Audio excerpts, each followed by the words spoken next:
एक समय ऐसा था जब भारत की सरकार ने एक बहुत ही कह सकते हैं कि खौफनाक और चौंकाने वाली बात कही थी। हाँ, खौफनाक मतलब किस सेंस में?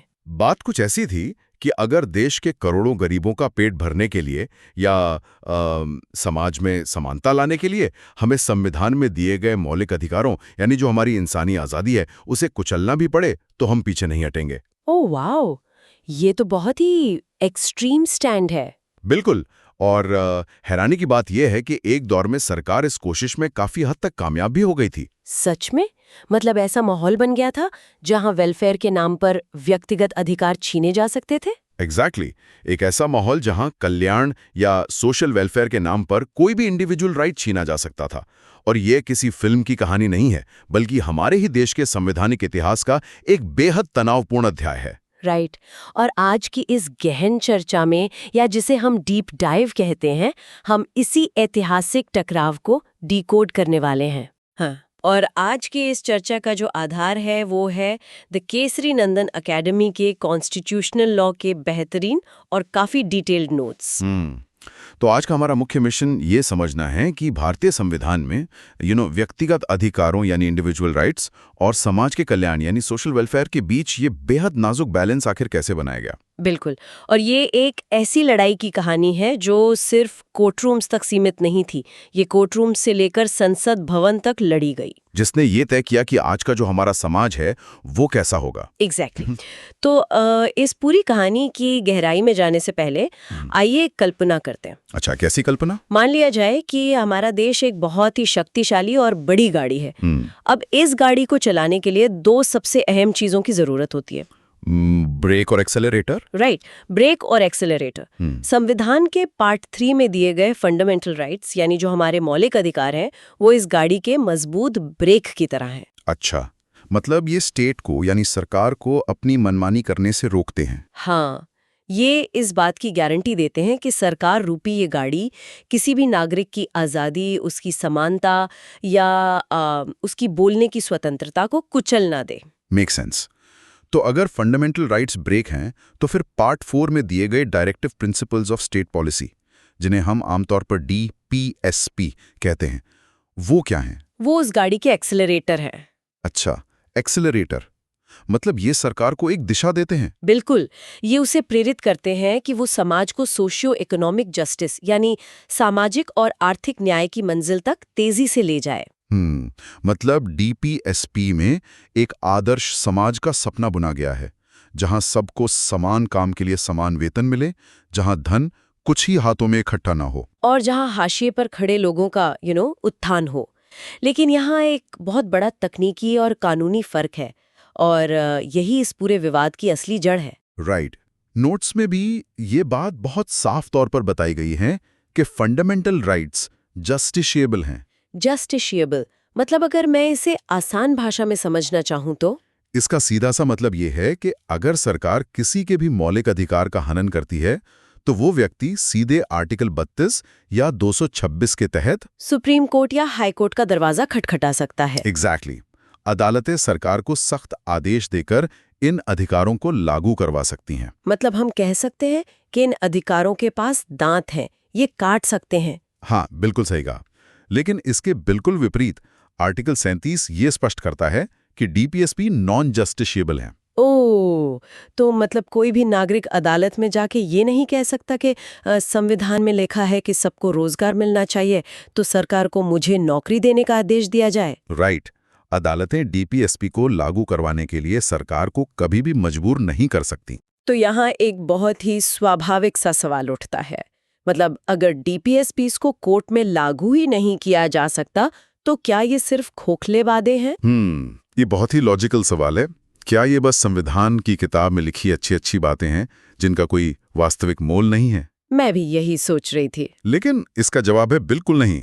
आर्टिकल 37 भले ही इन्हें कानूनी तौर पर लागू करने से रोकता है, लेकिन साथ ही ये एक बहुत ही गंभीर बात भी कहता है। क्या बात? ये कहता है कि देश के शासन में यानी गवर्नेंस में ये प्रिंसिपल्स फंडामेंटल हैं। अच्छा, मतलब कोई भी कानून बनाते समय या नीतियां तय करते समय इन सिद्धांतों को लागू करना स्टेट की सबसे बड़ी जिम्मेदारी है। हाँ, एक तरह से ये उनकी नैतिक और राजनीतिक जिम्मेदारी है।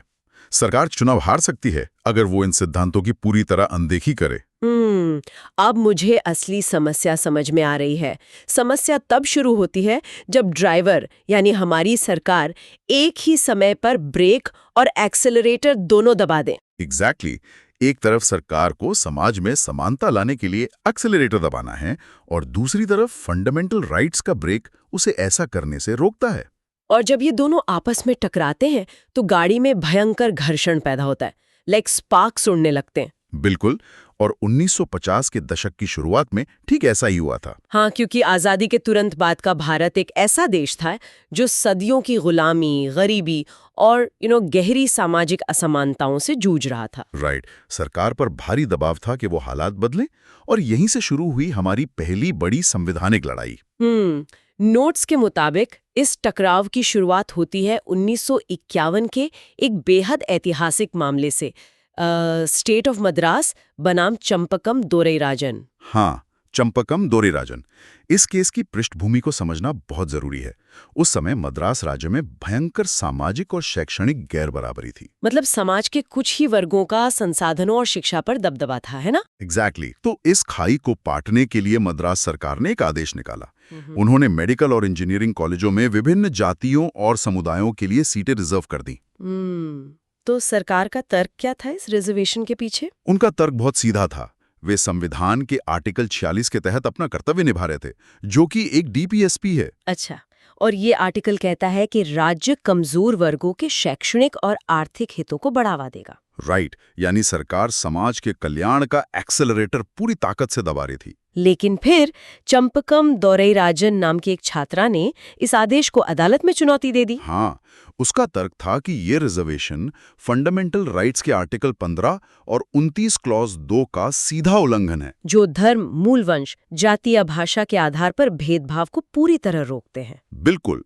और ये मामला जब सुप्रीम कोर्ट पहुंचा तो कोर्ट ने जो फैसला सुनाया उसने सरकार की नींद ही उड़ा दी। वाह, ऐसा क्या कह दिया कोर्ट ने? देखो, उस दौर में अदालतों का नजरिया था ना, वो संविधान के शब्दों को लेकर बहुत ही सख्त और लिटरली इंटरप्रेट करने वाला हुआ करता था। तो उन्होंने लिटरली शब्दों को ही देखा। हाँ, सुप्रीम कोर्ट ने सरकार के रिजर्वेशन आदेश को पूरी तरह खारिज कर दिया। अदालत ने एक बहुत ही कठोर सिद्धांत स्थापित किया कि डीपीएसपीज कभी भी किसी भी हालत में फंडामेंटल राइट्स को ओवरराइड नहीं कर सकते। मतलब अगर मौलिक अधिकारों और डायरेक्टिव प्रिंसिपल्स के बीच कोई भी टकराव होता है तो जीत हमेशा फंडामेंटल राइट्स की ही होगी। एग्जैक्टली। अदालत के ही शब्दों में कहें तो डीपीएसपीज को फंडामेंटल राइट्स के सबऑर्डिनेट या अधीन काम करना होगा। अगर इस फैसले के सामाजिक प्रभाव का गहराई से विश्लेषण किया जाए तो क्या ये नजरिया हाशिए पर खड़े लोगों के साथ एक बहुत बड़ा अन्याय नहीं था? आप बिल्कुल सही दिशा में सोच रही हैं। मतलब एक तरफ संविधान कागज पर कहता है कि सब बराबर है, लेकिन जमीनी हकीकत ये थी कि लोग मीलों पीछे खड़े थे। अगर सरकार सिर्फ इंडिविजुअल इक्वालिटी पर फोकस करेगी तो उन लोगों को आर्थिक और सामाजिक न्याय कैसे मिलेगा जो सदियों से पीछे छूट गए हैं? राइट, जैसे एक रेस हो रही हो, अगर एक व्यक्ति के पैरों में बेड़ियां बंधी हों और दूसरे के पास दौड़ने के लिए बेहतरीन जूते हों, तो सिर्फ ये कह देना कि रेस के नियम दोनों के लिए समान है, कोई सच्चा न्याय नहीं है। बिल्कुल सही एनालॉजी है, और सरकार ने भी इस बात को बहुत गहराई से महसूस किया। चंपकम दोरईराजन के फैसले से एकदम साफ हो गया था कि अगर केवल इंडिविजुअल राइट्स का दबदबा रहा तो कोई भी बड़ा समाज सुधार कभी लागू नहीं हो पाएगा। हाँ, जमींदारी उन्मूलन से लेकर शिक्षा में सुधार तक हर कदम पर अदालतें ब्रेक लगा देंगी। एग्जैक्टली। इस भारी राजनीतिक और सामाजिक दबाव के चलते संसद को मजबूर होकर कदम उठाना पड़ा, और इसका नतीजा था भारत के संविधान का सबसे पहला संशोधन, फर्स्ट अमेंडमेंट एक्ट 1951। हाँ, इस संशोधन के जरिए संविधान में आर्टिकल 15 क्लॉज 4 जोड़ा गया। और नोट्स बताते हैं कि इस एक छोटे से क्लॉज ने पूरी तस्वीर बदल दी। इसने राज्य को यह शक्ति दे दी कि वो सामाजिक और शैक्षणिक रूप से पिछड़े वर्गों के लिए स्पेशल प्रोविजंस बना सकता है। राइट, और समानता का अधिकार उन्हें ऐसा करने से अब नहीं रोकेगा। ये लेजिस्लेटिव पावर यानी विधायिका का न्यायपालिका पर पहला बड़ा पलटवार था। मतलब इस संशोधन ने एक बात साफ कर दी थी कि सरकार डीपीएसपीज को किसी भी कीमत पर इग्नोर नहीं करने वाली थी। बिल्कुल, और इस पहले झटके के बाद एक बहुत ही दिलचस्प बदलाव देखने को मिला। अदालतों को भी धीरे धीरे ये एहसास होने लगा कि फंडामेंटल राइट्स को एकदम पत्थर की लकीर मान लेने से देश का विकास रुक जाएगा। हाँ, क्योंकि एक विकासशील देश में जहां करोड़ों लोग गरीबी रेखा से नीचे हों, वहां राज्य के नीति निदेशक तत्वों को पूरी तरह नजरअंदाज करना एक तरह से संविधान के ही मूल उद्देश्य के खिलाफ जाना था। सही कहा। इसलिए न्यायपालिका ने टकराव का रास्ता छोड़कर एक संतुलन का रास्ता तलाशना शुरू किया। इसका सबसे बड़ा और महत्वपूर्ण संकेत मिला 1953 के केरल एजुकेशन बिल केस में। अच्छा, तो इस केरल एजुकेशन बिल केस में क्या हुआ था? इस मामले में सुप्रीम कोर्ट ने एक बहुत ही शानदार और बीच का रास्ता निकाला, जिसे कानूनी भाषा में हार्मोनियस कंस्ट्रक्शन का सिद्धांत कहा जाता है। हार्मोनियस कंस्ट्रक्शन मतलब एक तरह की हार्मनी बिठाना। एग्जैक्टली। आइए समझते हैं कि यह सिद्धांत काम कैसे करता है। सुप्रीम कोर्ट ने कहा कि यह सच है कि डीपीएसपी फंडामेंटल राइट्स को ओवरराइड नहीं कर सकते और ना ही उन्हें खत्म कर सकते हैं। लेकिन इसका मतलब ये बिल्कुल नहीं है कि डीपीएसपी का कोई महत्व ही नहीं है। राइट। अदालत ने निर्देश दिया कि जब भी इन दोनों के बीच कोई विवाद या टकराव सामने आए तो अदालतों को संविधान की व्याख्या इस तरह करनी चाहिए कि दोनों को एक साथ लागू किया जा सके। दोनों के बीच एक सामंजस्य बिठानी चाहिए। ये तो बिल्कुल एक रस्साकशी या कहें तो टाइट रोप वॉक की तरह था। बिल्कुल। अदालतें यह देखने लगी कि कैसे एक व्यक्ति के अधिकार की रक्षा भी हो जाए और समाज के कल्याण का लक्ष्य भी पूरी तरह से ना छूटे। ये एक बहुत ही परिपक्व दृष्टिकोण था। अगर हम अपनी गाड़ी वाली एनालॉजी पर वापस जाएं तो कोर्ट कह रहा था कि एक अच्छे ड्राइवर की तरह समय और जरूरत के हिसाब से ब्रेक और एक्सेलरेटर का तालमेल बिठाकर चलो। बहुत सही पॉइंट है। लेकिन क्या? राजनीतिक महत्वाकांक्षाएं कभी सामंजस्य पर नहीं रुकती। जैसे जैसे हम 1970 के दशक में प्रवेश करते हैं, भारत की राजनीति में एक बहुत बड़ा बदलाव आ रहा था। हाँ, ये वो दौर था जब समाजवाद यानी सोशलिज्म की लहर अपने चरम पर थी, है ना? एग्जैक्टली। सरकार एक के बाद एक ऐसे कानून लाना चाहती थी जिससे अमीरों की संपत्ति का राष्ट्रीयकरण किया जा सके, जमीनों का समान बंटवारा हो सके और बैंकों पर सरकारी नियंत्रण हो। लेकिन जब भी सरकार ऐसे कानून बनाती होगी तो संपत्ति वाले लोग अपने समानता के आर्टिकल 14 और स्वतंत्रता या संपत्ति के अधिकार यानी आर्टिकल 19 और 31 का हवाला देकर अदालत पहुंच जाते होंगे। बिल्कुल वही होता था और सरकार इस बात से बुरी तरह हताश हो चुकी थी। उनका मानना था कि अदालतें देश के विकास और गरीबी हटाओ के लक्ष्य में सबसे बड़ा रोड़ा बन रही हैं। तो इस हताशा का नतीजा क्या निकला? इस हताशा ने जन्म दिया एक बहुत ही आक्रामक कानूनी कदम को। सरकार 25वां संविधान संशोधन यानी 25th अमेंडमेंट एक्ट 1971 लेकर आई। अच्छा, और नोट्स के मुताबिक इस अमेंडमेंट ने इस पूरी बहस की दिशाई पलट कर रख दी। हाँ, इस संशोधन के जरिए संविधान में एक नया आर्टिकल जोड़ा गया, आर्टिकल 31C। 31C? इसमें ऐसा क्या खास था? ये कोई आम आर्टिकल नहीं था, ये एक तरह का लीगल चीट कोड था। देखो, संविधान के डीपीएसपीज में दो बहुत ही अहम लक्ष्य हैं, आर्टिकल 39B और 39C। राइट, ये दोनों समाज के संसाधनों के समान वितरण यानी इक्विटेबल डिस्ट्रीब्यूशन ऑफ वेल्थ की बात करते हैं, ताकि धन कुछ ही हाथों में सिमट कर ना रह जाए। एग्जैक्टली। तो 25वें संशोधन ने साफ साफ लिख दिया कि अगर सरकार इन दो लक्ष्यों को हासिल करने के लिए कोई भी कानून बनाती है तो अदालत उस कानून को इस आधार पर रद्द नहीं कर सकती कि वो किसी व्यक्ति के आर्टिकल 14 या आर्टिकल 19 का उल्लंघन करता है। व्हाट? मतलब सरकार ने कानूनी तौर पर यह घोषित कर दिया कि संसाधनों के बंटवारे के नाम पर अगर किसी नागरिक की समानता या आजादी छिनती है तो छिनने दो। हाँ, कोई भी व्यक्ति अपने मौलिक अधिकारों का रोना लेकर अदालत नहीं जा सकता। इन दो खास डीपीएसपी को इतिहास में पहली बार फंडामेंटल राइट से ऊपर का दर्जा दे दिया गया। ये तो एक अभूतपूर्व कदम था। मतलब स्टेट खुल्लम खुल्ला कह रहा था कि गरीबों का भला करने के लिए हमें अमीरों की स्वतंत्रताओं को सीमित करना ही होगा। बिल्कुल। अब सबकी नजरें सुप्रीम कोर्ट पर टिकी थीं। क्या अदालत इसे बर्दाश्त करेगी? और यहीं एंट्री होती है इतिहास के सबसे बड़े और ऐतिहासिक मुकदमे की, केशवानंद भारती केस 1973। राइट। इस केस में जो हुआ उसने भारत के भविष्य की नींव रख दी है। सुप्रीम कोर्ट की 13 जजों की अब तक की सबसे बड़ी बेंच बैठी, कई हफ्तों तक बहस चली। तो अंततः कोर्ट ने क्या फैसला सुनाया? कोर्ट ने एक बहुत ही संतुलन भरा लेकिन ऐतिहासिक फैसला सुनाया। उन्होंने 25वें संशोधन को सही ठहराया। अच्छा, मतलब उन्होंने मान लिया कि सामाजिक न्याय के लिए कुछ हद तक डीपीएसपी को तरजीह दी जा सकती है। हाँ, माना, लेकिन कोर्ट ने सरकार को कोई ब्लैंक चेक नहीं सौंपा। उन्हें पता था कि अगर संसद को असीमित शक्ति मिल गई तो वो एक दिन पूरा संविधान ही बदल डालेगी। राइट, तो फिर उन्होंने क्या किया? जजों ने एक अदृश्य लक्ष्मण रेखा खींच दी, जिसे आज हम बेसिक स्ट्रक्चर या संविधान के मूल ढांचे के सिद्धांत के नाम से जानते हैं। ये बेसिक स्ट्रक्चर का सिद्धांत समझना बहुत दिलचस्प है। बिल्कुल। अदालत ने कहा कि संविधान एक विशाल घर की तरह है। संसद के पास इसे अमेंड करने या इसमें संशोधन करने की पूरी ताकत है। मतलब आप चाहें तो घर की दीवारों का रंग बदल दीजिए, नई खिड़कियां लगा दीजिए या दरवाजे बदल दीजिए, ये सब स्वीकार्य है। एग्जैक्टली। लेकिन आप उस घर की नींव, उसके फाउंडेशन को नहीं तोड़ सकते। वाओ, मतलब लोकतंत्र, धर्मनिरपेक्षता और अदालतों की जुडिशियल रिव्यू करने की ताकत, ये सब उस मूल ढांचे का हिस्सा है। हाँ, आप जनकल्याण के कानून जरूर बनाइए, लेकिन अगर वो कानून संविधान की मूल आत्मा को ही नष्ट कर देंगे तो हम उसे असंवैधानिक घोषित कर देंगे। ये तो कोर्ट का एक मास्टर स्ट्रोक था। बिल्कुल था। लेकिन जैसा कि सत्ता का स्वभाव है, वो किसी भी तरह की बंदिश को पसंद नहीं करती। सरकार को अपनी नीतियों के लिए सिर्फ 2 डायरेक्टिव प्रिंसिपल्स 39B और C का दबदबा नहीं चाहिए था। वे चाहते थे कि पूर्ण और निरंकुश शक्ति उनके हाथों में हो। राइट। और इसी असीमित महत्वाकांक्षा ने जन्म दिया उस संशोधन को जिसे अक्सर मिनी कॉन्स्टिट्यूशन या संविधान का सबसे विवादास्पद रूप कहा जाता है, 42वां संविधान संशोधन। 42nd amendment act 1976। ये वो दौर था जब देश में इमरजेंसी लागू थी, है ना? विरोध के सारे स्वर दबा दिए गए थे। एग्जैक्टली। ये 42वां संशोधन इस पूरी कानूनी और वैचारिक जंग का एकदम क्लाइमैक्स था।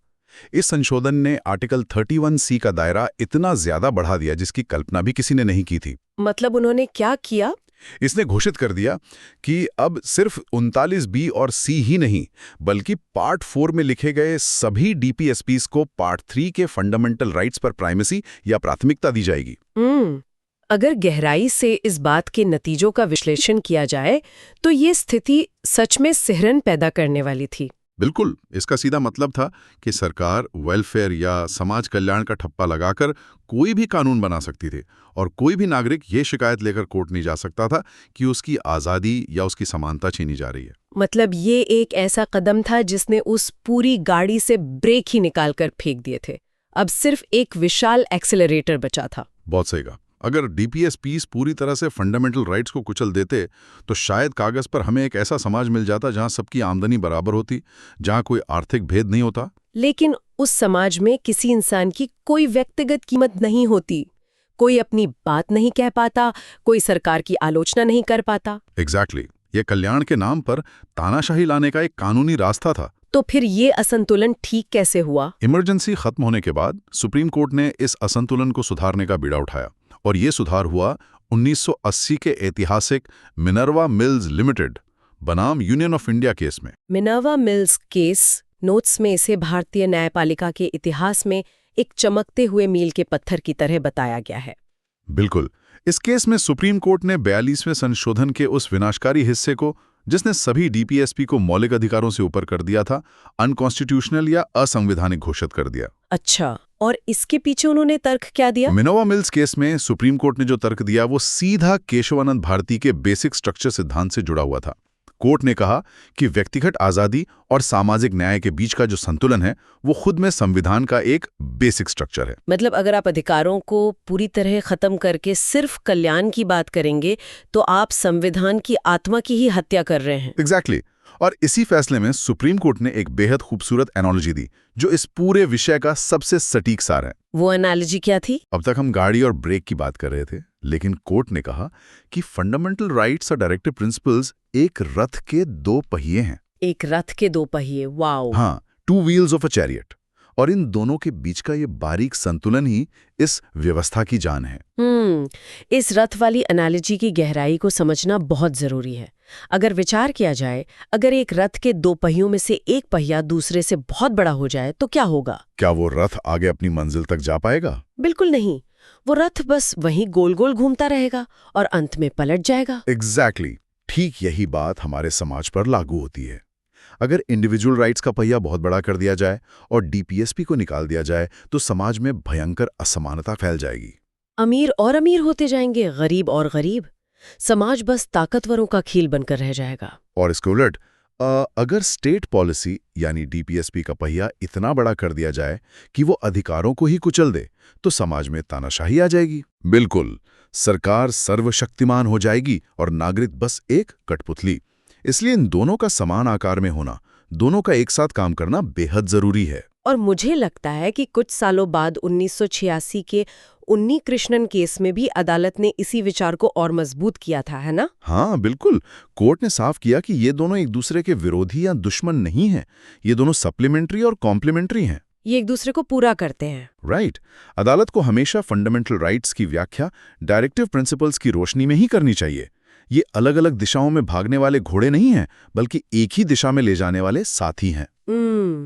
आज की इस विस्तृत गहन चर्चा में हमने एक बहुत ही रोमांचक वैचारिक सफर तय किया। बिल्कुल, हमने देखा कि कैसे 1950 के दशक में चंपकम दुरईराजन केस में फंडामेंटल राइट्स के पूर्ण दबदबे से बात शुरू हुई। फिर कैसे केरला एजुकेशन बिल ने सामंजस्य का रास्ता दिखाया। उसके बाद 25वें संशोधन ने संपत्ति के अधिकार को कमजोर किया और केशवानंद भारती ने बेसिक स्ट्रक्चर का ब्रह्मास्त्र निकाला। और अंततः 42वें संशोधन की ज्यादतियों को मिनर्वा मिल्स ने खत्म करके रथ के दोनों पहियों के खूबसूरत संतुलन को स्थापित किया। सच में ये समझना बहुत जरूरी है कि ये कोई पुरानी धूल खाई हुई कानूनी किताब की उबाऊ कहानी नहीं है। बिल्कुल नहीं, ये आज इसी वक्त हमारे चारों तरफ हो रही राजनीति और कानून का आधार है। हाँ, आज भी जब देश में रिजर्वेशन पर तीखी बहसें होती हैं, जब सरकार बड़े बड़े इंफ्रास्ट्रक्चर प्रोजेक्ट्स के लिए किसानों की जमीन एक्वायर करती है, या जब नई वेलफेयर स्कीम्स लॉन्च की जाती हैं, तो उसके पीछे यही पुराना तनाव काम कर रहा होता है। एक तरफ किसी का व्यक्तिगत अधिकार खड़ा होता है और दूसरी तरफ समाज का बड़ा हित। और हर बार अदालतों को उसी रथ के दोनों पहियों को बराबर रखने की चुनौती का सामना करना पड़ता है। राइट। ये बैलेंस ही है जो भारत जैसे विशाल और विविधता भरे देश में डेमोक्रेसी को जिंदा रखे हुए है। बिल्कुल। लेकिन इस डीप डाइव को समाप्त करने से पहले एक नए और थोड़ा प्रोवोकेटिव थॉट पर विचार किया जाना चाहिए। एक ऐसा विचार जो इस सोर्स मटेरियल की सीमाओं से भी आगे सोचने पर मजबूर करता है। अच्छा, वो क्या विचार है? देखो, अगर मान लिया जाए कि डायरेक्टिव प्रिंसिपल्स हमारे देश की सामाजिक आर्थिक मंजिल है, एक ऐसा लक्ष्य जहां हमें पहुंचना है, ठीक है, और फंडामेंटल राइट्स वो आज़ादी का सुरक्षित रास्ता है जिस पर चलकर हमें उस मंजिल तक पहुंचना है, तो क्या ये संभव है कि जैसे जैसे हमारी तकनीक, हमारी अर्थव्यवस्था और हमारा समाज तेजी से बदल रहा है, भविष्य में इस दो पहियों वाले रथ को पटरी से उतरने से बचाने के लिए एक तीसरे पहिए की जरूरत पड़े? एक तीसरा पहिया जो रथ को और भी स्थिरता दे सके। एग्जैक्टली। और ये तीसरा पहिया संविधान का पार्ट 4A यानी फंडामेंटल ड्यूटीज या मौलिक कर्तव्य हो सकता है। वाओ, ये तो बहुत ही गहरा पॉइंट है। अब तक की सारी लड़ाई सिर्फ अधिकारों की मांग करने और सरकार से कल्याण की उम्मीद करने के इर्द गिर्द घूमती रही है। लेकिन क्या नागरिकों के अपने कर्तव्यों का पालन किए बिना सिर्फ अधिकारों के सहारे कोई भी रथ अपनी मंजिल तक पहुंच सकता है? शायद नहीं। क्या पर्यावरण की रक्षा करना, सार्वजनिक संपत्ति को सुरक्षित रखना और भाईचारा बढ़ाना, जो कि हमारे कर्तव्य हैं, इस संतुलन का नया आधार नहीं बनने चाहिए? राइट। ये एक ऐसा गंभीर सवाल है जिस पर गंभीरता से विचार किया जाना चाहिए, क्योंकि आने वाले दशकों की संवैधानिक लड़ाइयां शायद इसी तीसरे पहिए के इर्द गिर्द लड़ी जाएंगी। बिल्कुल सही कहा। इसी विचार मंथन के साथ आज की इस विस्तृत चर्चा को यहीं विराम दिया जाता है। नई जानकारियों को पढ़ते रहना, स्थापित नियमों पर सवाल उठाते रहना और इस डीप डाइव का हिस्सा बनने के लिए बहुत बहुत शुक्रिया। मिलते हैं अगली बार एक नए विषय की गहराई में उतरने के लिए।